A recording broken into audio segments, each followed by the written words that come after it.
Bueno, amigos, y continuando en estas cápsulas de emergencias, ahora nos vamos a realizar una entrevista aquí con el doctor internista Pablo Escamilla. Muchas gracias por la entrevista, médico, gracias por su tiempo. Gracias a ustedes. Y pues principalmente gracias por compartir los conocimientos con la audiencia.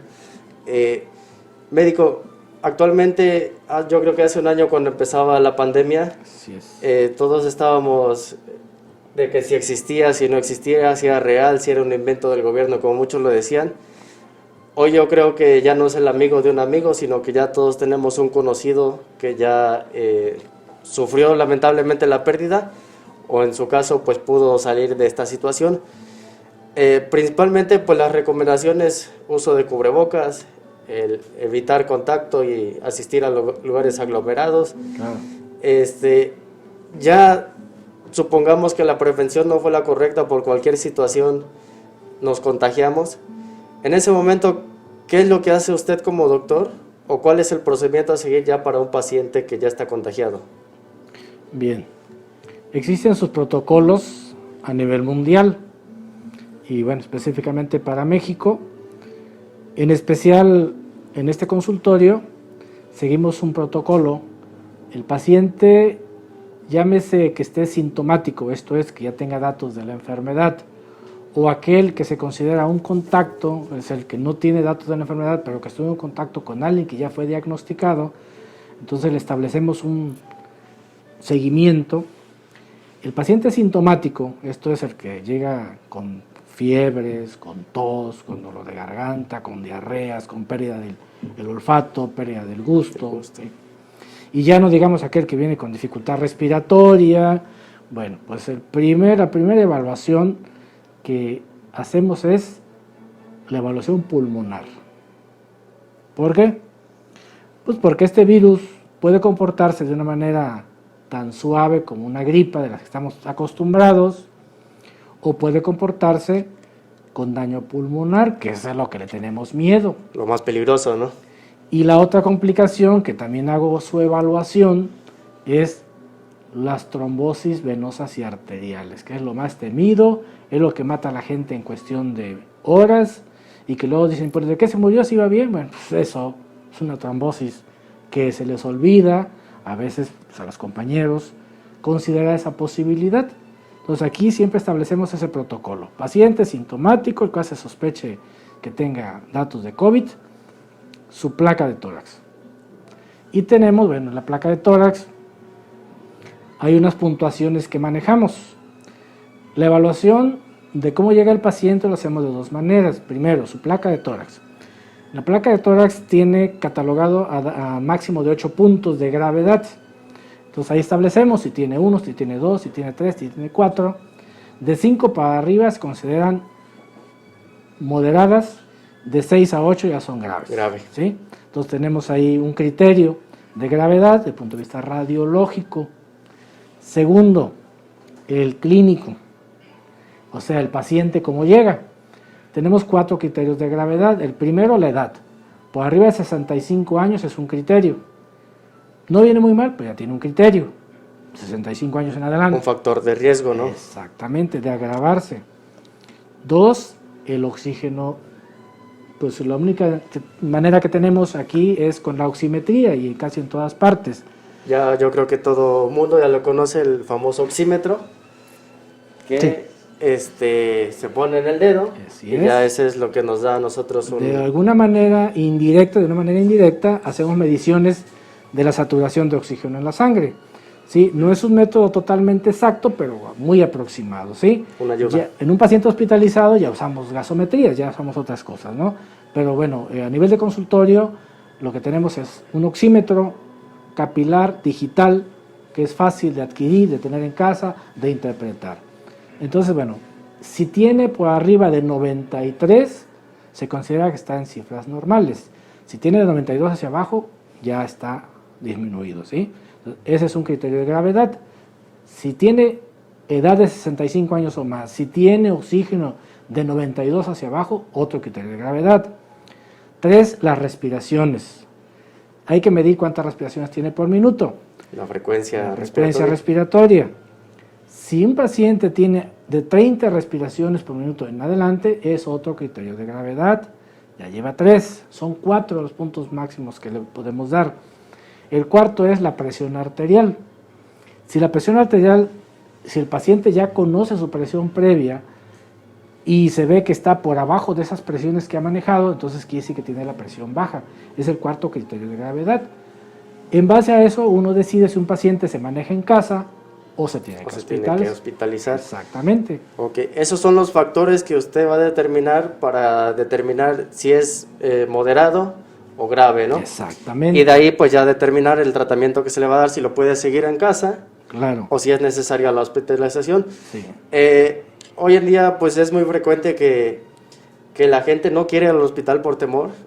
Ya he topado yo con algunas situaciones que no van al hospital por temor, y lo que pasa es que se complica porque pues en la casa no vamos a tener los mismos facilidades que hay en un hospital, ¿no? Claro. Eso es natural. Definitivo. En este punto, muchas personas toman la decisión de conseguir un tanque de oxígeno y ese cilindro ocuparlo como medicamento. Pues el oxígeno es claro, un medicamento, de hecho se prescribe como medicamento. Es medicamento, pero no lo hacen con una línea, en este caso de una dirección médica, ya sea del médico de cabecera, ya sea de algún hospital. Exacto. Únicamente yo consigo mi oxímetro, como persona civil consigo el oxímetro, se lo pongo, veo si la tiene alta, si la tiene baja la saturación, y yo le administro el oxígeno.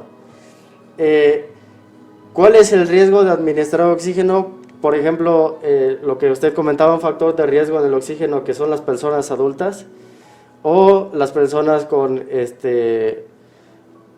EPOC, que es algo muy conocido, principalmente en personas que fumaron mucho, sí, que estuvieron expuestas a la leña en cantidades ya de años, ¿no? Sí. ¿Cuál sería el riesgo de administrar oxígeno incorrectamente? De forma aguda no hay prácticamente ningún riesgo en forma aguda. Si lo usamos en forma crónica, ahí ya cambia, ¿sí? Porque entonces sí podemos provocar un daño pulmonar, tanto en niños como en adultos. Exacto. ¿Sí? Existe la toxicidad al oxígeno. Un día me acuerdo que hace como 22, 23 años, cuando llegué aquí a Naulinco, me hablaron para ver a un paciente que estaba malito. Y cuando llegué me sorprendió que le tenían a 10 litros por minuto. Le digo, oiga, es que eso está mal. ¿No? Pues, ¿en qué se basaron para ponerle 10 litros por minuto? Y bueno, total, que sabe que hay que usar tal cantidad, porque con 10 litros por minuto sí le van a provocar toxicidad por oxígeno. Y un paciente que necesite 10 litros por minuto y no mejore, pues no puede estar en su casa con oxígeno, tiene que hospitalizarse. ¿No? Tenemos que ir evaluando en qué momento cambiamos del oxígeno por puntas nasales, del oxígeno por mascarilla, del oxígeno mascarilla con reservorio, ¿sí? El sistema Venturi, o finalmente aquel paciente que ya requiera intubación. Requiera la intubación, que ya es el último de los casos, ¿no? Así es, exactamente.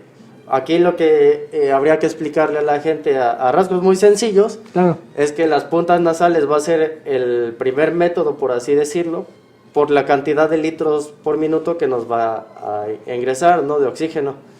Después pasaríamos a la mascarilla, y de la mascarilla pues ya pasaríamos a métodos ya hospitalarios, que ya no los podemos tener en casa, ¿no?, que ya es la intubación como tal, diferentes dependiendo con qué y qué método se aplicaría, ¿no? Así es.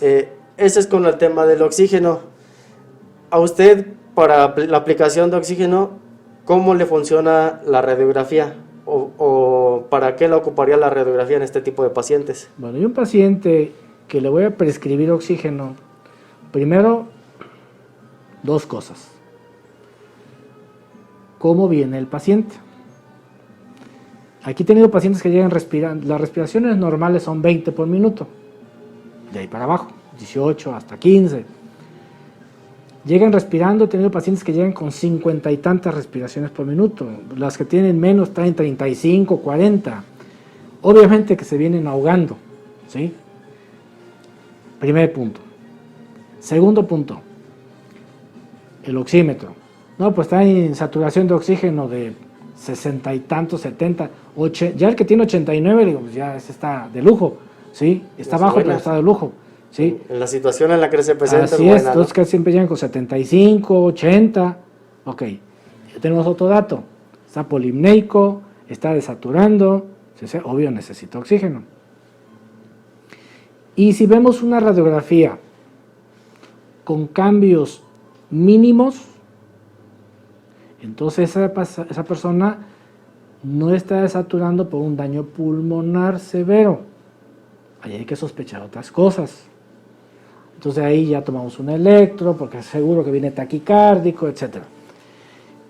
En una radiografía que vemos con cambios muy severos, bueno, pues ese paciente obviamente se está complicando por la vía pulmonar. Así es. Siempre que me llegan en esas condiciones, le hacemos una prueba terapéutica. Le aplicamos sus medicamentos, su oxígeno de entrada, le vamos a poner, vienen polimneicos, entonces, si respiran por la boca, no le vamos a poner puntas nasales porque respiran por la boca, ¿sí? No lo va a aprovechar. Así es, exactamente. Es bien curioso ver pacientes que tienen el oxígeno en la nariz y no les llega nada porque están respirando por la boca. Entonces, ocupan la boca en ese momento para respirar. Exactamente, pues no. Entonces de manera lógica y natural, mascarilla. La más sencilla, la que tengan, mascarilla. La misma cantidad de litros. Empezamos con el tope máximo que podemos usar en casa, que son como 5 litros máximos. Ya si un paciente tiene más de 5 en casa, ya no debe estar en casa. No, ya exactamente, para empezar. 5 litros. Y le medimos, empezamos a aplicar medicamentos para desinflamar lo más que se pueda el pulmón y hacemos la primera evaluación 1 hora. Si en 1 hora con 5 litros está saturando la mayoría 90, 95, 96, 97 o más, a la primera hora le bajamos a 4 litros, ¿sí? Quiere decir que va respondiendo. Empieza a bajar la frecuencia respiratoria de 40 y tantas, ya va en 40, ¿ok? A la segunda hora, si ya está con 4 litros, ¿sí? Y se mantiene arriba de 90, si está menos taquicárdico, si está respirando menos rápido, quiere decir que toleró ya esa cantidad, se va desinflamando el pulmón, le pasamos la siguiente hora 3 litros. Y así nos vamos hasta que llegamos a 1 y vemos en qué punto el paciente mantiene oximetrías por arriba de 90 mínimo. Frecuencia respiratoria siquiera a la mitad de lo que traía, ¿sí? Si traía 40, pues difícilmente se van a ir con 20, pero bueno, por lo menos si traía 50 y tantos, porque hemos llegado a pacientes con 50 y tantas, con 35, y ¿sabes qué? Pues ya, está mejor. Mantiene el oxígeno arriba de 90, su frecuencia cardíaca de 120 ya está en 90 y tantos, ok. ¿Sabes qué? Ese paciente, y ya le cerramos al oxígeno, y si vemos que al cerrarle se nos baja, entonces ese paciente es candidato a irse a casa con oxígeno a 1 o 2 litros por minuto, porque en 1 y 2 aquí se mantuvo bien. Si un paciente con 5 no mejora con 4, pues obvio que ni le bajamos. Ese paciente, ¿para qué le hacemos el intento de irse a casa? Ese tiene que hospitalizarse a fuerza, ya ni lo dejamos más tiempo. Entonces es la mejor forma que evaluamos con un paciente. Puede irse a casa o debe hospitalizarse. Y ya como les digo, miren, si un paciente necesita hospitalización, la necesita. Ya si por cuestiones familiares, personales, no quieren, bueno. Desgraciadamente esos pacientes renuentes son los que nos llegan a los hospitales en condiciones ya muy graves que llegan ya para intubar. Irreversibles. Ya para intubar. Así es. Y que aún intubados no van a mejorar, ¿sí? Ese es el problema que se ha encontrado en los hospitales, que es como todo. La mala fama de un hospital se hace porque el paciente o el familiar se espera hasta el último momento. Cuando ya no encuentran ya otra opción, no hay nada que hacer. Vámonos. Entonces, pues sí, es obvio, lógico. Y ya en el hospital, pues ya quieren que se haga el milagro, cuando pues no hubo ni la parte de la prevención ni la parte de la atención oportuna, ¿no? Exacto, ese es el problema que se ha visto actualmente, ¿sí? Yo creo que nosotros en el área de la salud pues hemos coincidido mucho, o nos ha tocado ver mucho esa parte de que pues la gente de alguna manera pues es miedo al creer, y pues es algo que estadísticamente se ve real, ¿no? Claro. Pero pues es por esa condición que usted nos explica. También es importante hacer mención de que en esta situación el medicamento que es el oxígeno únicamente es algo suplementario. Claro, es un complemento. Es un complemento, exactamente, Así usted lo ha es. dicho, es un complemento, pero no sirve de nada para empezar si no se hace una buena evaluación y después Sí. un buen tratamiento, que es ahí donde entran ya los medicamentos que van a evitar principalmente pues esas trombosis pulmonares, que es lo Así que es, ocasiona la muerte en exactamente. alguna persona de esta situación, ¿no? Así es. Entonces, al tener el oxígeno, un buen tratamiento debe tener medicamentos Claro. que van a tratar principalmente cuestiones de la circulación y después las cuestiones respiratorias, ¿es correcto? Bien. Depende de la fase en que encontremos al paciente, es que nosotros planeamos el manejo, ¿sí? Aquí difícilmente me llega un paciente que empezó hace 24, 48, 72 horas. La mayoría me llegan en promedio de 7 a 10 días. Porque bueno, algunos en su casa ya le dieron su tecito, sus antigripales, otros ya los vio algún médico, pero pues se manejaron como si fuera un problema gripal, Algo sencillo, ¿no? algo sencillo. Entonces ya cuando pasan 7, 10 días que ven que sigue mal, entonces ya vienen. Entonces es el promedio de días que los agarran. De acuerdo a las curvas de la enfermedad, es el punto donde aparecen las complicaciones. Entonces siempre me llegan ya complicándose. Pero con una evaluación adecuada, se puede sacar adelante al paciente en su casa todavía, ¿sí? Tú tienes que decidir de 10 pacientes que ves, cuántos se van a ir a casa y cuántos se van a ir al hospital. Claro. Hasta ahorita, de un promedio de 10 pacientes que veo, si acaso uno se ha tenido que hospitalizar. La mayoría se han podido manejar en casa. Pero, como le digo, bueno, a ver, este paciente es candidato a irse a casa con oxígeno. ¿Va a poder tener oxígeno? Sí, ok. Ya tenemos un punto bueno. Y obviamente su tratamiento. No, pues no hay modo de conseguir el oxígeno. Entonces, ¿sabe qué? A su casa no se puede ir. Tiene que hospitalizarse. Aunque no lo necesite tanto, la hospitalización, porque se le podría llevar tratamiento en casa, siempre y cuando consiguieran Pero el al oxígeno. no tener las condiciones se puede complicar más. Exactamente. Y terminaría Entonces, de lo que alguna le digo, forma. si me pone todo lo que yo le pido, este paciente que ya lo valoré y que veo que sí se puede manejar en casa, si usted lo pone, lo manejamos en casa. Si no, yo con la seguridad de un paciente no juego. Paciente por su seguridad no tiene lo que yo necesito, se va a un hospital. Que no quiero, eso ya es cosa de ustedes, ¿sí? El paciente que vemos que inclusive ni es candidato a usar oxígeno en casa, pues con más razón, se maneja en su casa, Claro. obvio, haciendo las evaluaciones. Primero la evaluación pulmonar, la evaluación electrocardiográfica, ver el corazón cómo se está comportando desde el punto de vista electrocardiográfico. No es lo mismo ver a un joven de 25, 30 años a una persona de 70, de 80, neumópata, cardiópata, hipertenso, diabético, con muchos factores de riesgo. Todo Sí. eso lo tenemos que evaluar y bueno, planear. ¿Qué tanto daño pulmonar tiene? No, pues sí tiene importante. Ok, entonces vamos a enfocarnos. Si estamos dentro del momento en que todavía puede haber actividad del virus, vamos a meterle los antivirales que se requieren. Si no, ¿para qué? Yo he tenido pacientes que llegan a los 7, a los 10 días.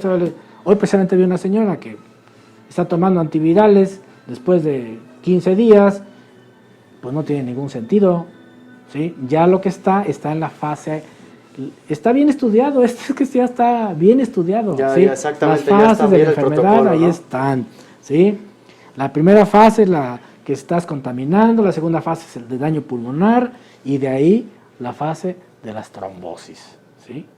Algunos pacientes los agarramos en la etapa de daño pulmonar ya con datos de trombosis. Entonces, esa es la evaluación que yo sí les pido, les digo que se debe de hacer, porque es lo que ha matado mucha gente. Lo que no se debería de descuidar, ¿no? Que hay que tenerlo en cuenta. Exactamente, o sea, porque por ahí se están yendo muchos pacientes. Sí, le están dando antivirales, ok. Le están dando antiinflamatorio del pulmón, ok. Pero sigue taquicárdico el paciente, el corazón está bien acelerado, algo está pasando. Entonces, yo les hago un rastreo de corazón y veo si está formando ya coágulos. Independientemente que la norma diga de que en tales días ya pueden formarse y que hay que iniciar tal medicamento, pues yo le hago un rastreo. Digo, Como ¿sabes qué? Mira, preventivo, ¿no? claro, yo hago un rastreo y veo, no, pues sí, ya tiene aquí datos, mira, ahí está un coagulito. Hay que darle. Y hay que atacarlo ahí. Hay que anticoagularlo bien, como debe ser. Y entonces, a partir de ese momento que yo lo veo, el seguimiento es cada semana. En promedio, el 99.9% de los pacientes no ha habido necesidad de verlos antes. Ha habido 1 o 2 que a los 3 días los hemos tenido que valorar porque vienen de plano muy mal. Entonces, ¿sabe qué? Lo tengo que ver en 3 días, porque viene muy mal, ¿sí? Y quiero ver si va a poder seguir en casa o no. La mayoría, el 99.9% de los pacientes, los hemos visto a la semana, porque van evolucionando mejor. Y de ahí vemos, si a la semana los cambios pulmonares y en general el paciente evoluciona muy bien, lo vemos hasta los 15 días. En promedio siempre les ponemos, vamos a verlo cada semana por 2 a 3 semanas, que es el tiempo máximo que ya salió de la salir, situación. sí. Entonces, pues ese es el protocolo que establecemos aquí en el consultorio. Obvio que está basado en los protocolos de la OMS, Claro, protocolos de las GNC que tenemos aquí en México. Entonces, y como le decía el otro día a una persona, le dije, mire, yo no utilizo medicamentos que no estén autorizados por la OMS. Aquí no uso ni dióxido de cloro, ni nada que sean imaginaciones o cosas que no estén probadas. Suposiciones. Así es. Digo, porque yo con la salud del paciente como seguridad no juego. Entonces yo tengo que basarme en lo que está escrito a nivel mundial, a lo que se ha manejado en los pacientes, a lo que se ha visto que establece resultados. Entonces, pues así es como establecemos el manejo de los pacientes de COVID en este consultorio. Muy bien, médico. Pues yo creo que con eso nos aclara muchas dudas en general, principalmente pues entrándole ahí con los del tema de la oxigenación. Claro. No sé si le gustaría agregar alguna otra recomendación o comentario. Pues lo que tú mencionabas hace rato, tener oxígeno en casa y poner oxígeno en casa no es un dato de que ya está seguro. Tiene que llevar una buena valoración médica y un seguimiento médico. Un tratamiento médico correcto. Sí, porque si no, vaya, yo he visto pacientes que no, pues le están poniendo ya, no sé, 10, ya no marca más, ¿sí? El manómetro. Y luego, no, pues sigue mal, pues entonces no puede estar en casa. ¿Para qué le están dando el puro oxígeno? Y además falta esto. No le están haciendo el manejo completo, ¿sí? Así Entonces, es. ni el gasto que están haciendo en el oxígeno, porque se le está dando una parte, ¿sí? Es como tú vas a hacer un zapato y pues todo está bonito, la piel, todo está bien, pero le metes una suela bien corriente, no tiene ningún sentido. Se va a acabar rápido. Así es, entonces, y te la van a regresar la suela, el zapato porque se le cayó la suela en el camino. Entonces, tiene que ser incompleto. Todo bien, ¿sí? Y supervisado, obviamente, por un médico. Exactamente. Sí. Bueno, desde el momento en que se prescribe un medicamento, pues lo debería de hacer un médico, ¿no? O sea, por ley así debería de serlo desde un principio. Y todo, pues lo que dice usted, de acuerdo a una valoración y un historial correcto de cada paciente, porque no Claro. a todos les va a recetar lo mismo. No, todos son diferentes. Exactamente, porque también esa es otra de las situaciones que se están presentando, que a mi amigo ya le dio y le pido la receta. Mándame la receta de qué te tocó. Exacto. Consigo las cosas, pero es un tratamiento dirigido a otro tipo otro de paciente. persona, exactamente. Entonces, pues también considerar eso de que cada tratamiento va a ser específico a las condiciones de cada paciente. Sí, es una evaluación personalizada de cada paciente, encontrar en qué etapa de la enfermedad va, hacia dónde se está complicando para, yo siempre les digo, mire, no tiene ningún sentido esperar que se complique para ver qué le hacemos, no, el chiste es ver de dónde va a venir la complicación para adelantarse. Prevenirlo. Exactamente. Muy bien, médico, pues le agradezco mucho los Pues, comentarios que nos no hizo tiene aquí nada a la que agradecer, audiencia. aquí estamos para servirles, cuantas veces necesiten. Muchísimas gracias. Aquí estamos para servirle y pues mira, aquí lo que importa es que la población se quite muchas ideas falsas, ¿sí?